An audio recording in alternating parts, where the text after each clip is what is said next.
Assalamualaikum warahmatullahi wabarakatuh. Kami dari kelas 12 MIPA 2. Saya Mutiara Maharani. Saya Paji Jakian. Saya Yuhi Bu Azimah.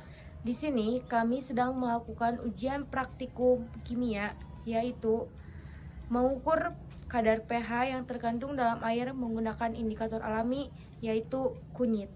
Selamat menyaksikan.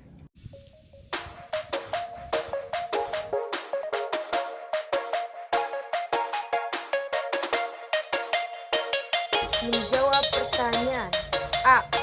Apakah ada hubungan di antara keempat video tersebut di atas? Bila ada, jelaskan. Ada. Untuk mengukur pH air menggunakan indikator alami yaitu kunyit. Bagian B. Apakah indikator alami kunyit bisa dijadikan alat untuk mengukur pH? Jelaskan. Bisa, karena kunyit merupakan indikator alami.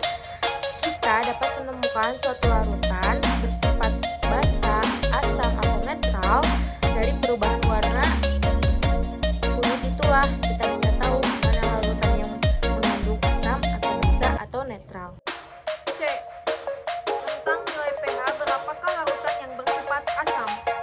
Kurang dari 7 bersifat asam. D. Rentang nilai pH berapakah larutan yang bersifat basa? Lebih dari 7 bersifat basa. E. Berapakah nilai pH untuk larutan yang bersifat netral? 7 bersifat netral. F. Berapa nilai pH untuk tanah sawah yang layak untuk ditanami padi supaya bisa tumbuh dengan optimal? Nilai pH untuk sawah yang optimal yaitu 5,5 sampai 7,5. G. Berapa nilai pH untuk air kolam supaya ikan bisa tumbuh dengan sehat?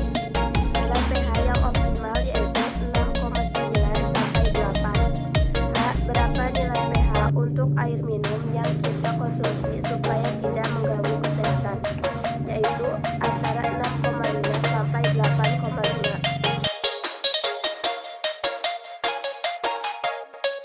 Kami akan mengecek kadar pH yang satu, dua, tiga. Di sini kami akan mengecek kadar pH dengan menggunakan kunyit yang sudah ada sampelnya menggunakan tisu. Ini sudah dikeringkan terlebih dahulu. Pertama, masukkan ke dalam air sawah.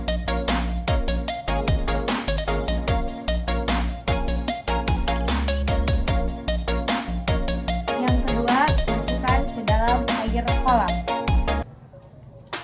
Yang ketiga, masukkan ke dalam air mineral. Dan kita tunggu perubahan hasil warna yang terjadi di air.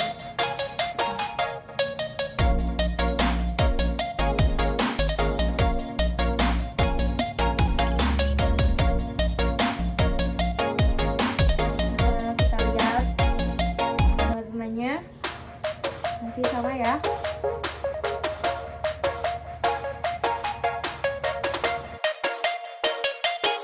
Dari beberapa sampel air yang diuji sudah memenuhi standar kelayakan berdasarkan nilai pH atau belum? Jelaskan. Untuk air kolam belum memenuhi standar kelayakan karena air tersebut bersifat asam yang sangat kuat. Untuk air sawah juga belum memenuhi standar kelayakan karena air tersebut bersifat asam. Meskipun asamnya lemah, untuk air mineral sudah memenuhi standar kelayakan karena air tersebut bersifat netral. Apakah ujian praktek yang kalian lakukan ada manfaat yang bisa kalian ambil? Jelaskan. Tentu saja dari ujian praktek ini ada manfaatnya, yaitu dapat memberikan kontribusi dalam menambah ilmu pengetahuan, khususnya mengetahui, memahami, dan membedakan sifat dan pH air suatu larutan menggunakan indikator alami. Selain itu juga dapat mengimplementasikan dalam kehidupan sehari-hari.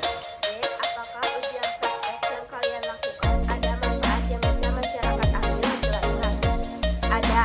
Kita dapat memberitahu kepada masyarakat tentang bagaimana mendapatkan panen yang melimpah dengan mengetahui nilai pH.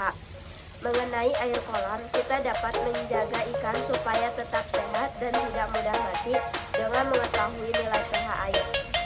Mengenai air minum, kita dapat mengetahui kelayakan air untuk dikonsumsi mengetahui nilai pH-nya.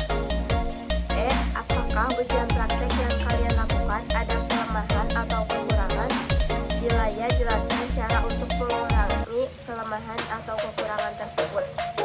Ya, ada. Kami belum mengetahui takaran dari sampel air dan indikator yang digunakan. Kami juga tidak bisa menjelaskan dengan terperinci mengenai nilai angka pH mengenai sampel yang diuji.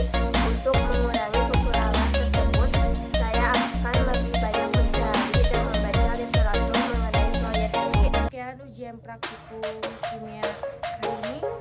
Wassalamualaikum warahmatullahi wabarakatuh.